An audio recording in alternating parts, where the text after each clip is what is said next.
اے ګفټرانو تاسو چې ما ته کوم ګفټینګ کوئ دا ګفټینګ پاتو نه دی ګورئ د دې په بدله کې تاسو جنت سودا کوئ ځان په جنت کې ټکانه جوړوئ.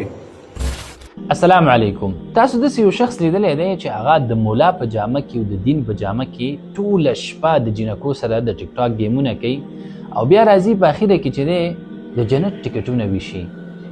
د انسان د مولا په جامه کې شیطان دی چې ښکاره په رسول الله صلی الله علیه وسلم باندې دروغ وایي، د دروغو احادیث ورپورې تړي.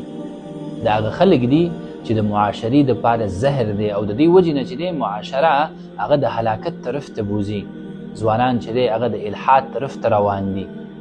د دین په نوم باندې تجارت موږ ته په تاریخ کې یو لوی سبق راکوي او هغه تاریخ د یورپ دی چې هلته انقلاب رالی او کلیسایي نظام چې دی هغه ختم شو. هغه خلکو د دین په نوم باندې خلک لوټل، د خلکو ګناهونه بخل، د جنت ټکټونه ویشل.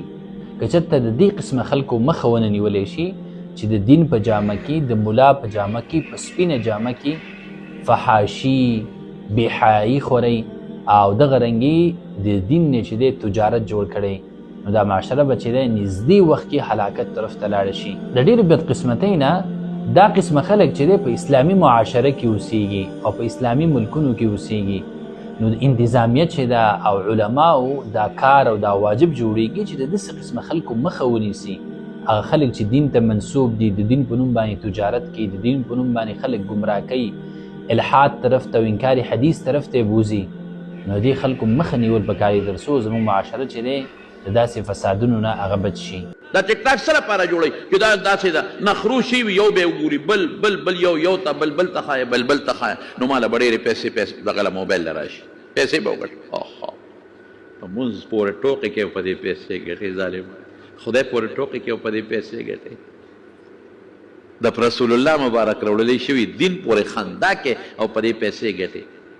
هلته تراویح کېږي او هلته هلکان یو بل سره لوړغی کوي، لوبې ټوقې کوي، هلته تراویح کېږي. او په خدای قسم چې په پنجاب کې په یو جومات کې دننه شوټینګ کېږي، فلم پکې جوړېږي. فلم دپاره ډمانې فنکاران هلکان او جینکې نیم بربند جومات ته راغلي دي او په جومات کې دننه فلم جوړې، ډرامه جوړه. هاي خدای ډېر صبر، قسم په خدای چې زموږ الله ډېر صبر والا ذات دی او ډېر د رحم والا ذات دی. انسان وي په دغه سر به په دغه وخت به په دا سر ټکولی وي چې ته د خدای کور پورې خندا کې ټوکې کې ډمان را دننه کې ډولکي پکې وي، ګډاګانې کې په جومات کې فلم جوړې او په جومات کې دننه ډرامې جوړې. دا په پنجاب کې شوي دي. اما دا دومره خندا دا ولې؟ دا منافقین. دا کار چې څوک کوي دا وایي په خولې چې د مسلمان یم، خو چې کم انسان د خدای دین پورې، قرآن پورې، جومات پورې، تراوو پورې، منځ پورې، پیغمبر پورې، خدای پورې خندا کوي، د ده په اړه کې ایمان نشته، دا مؤمن نه دی.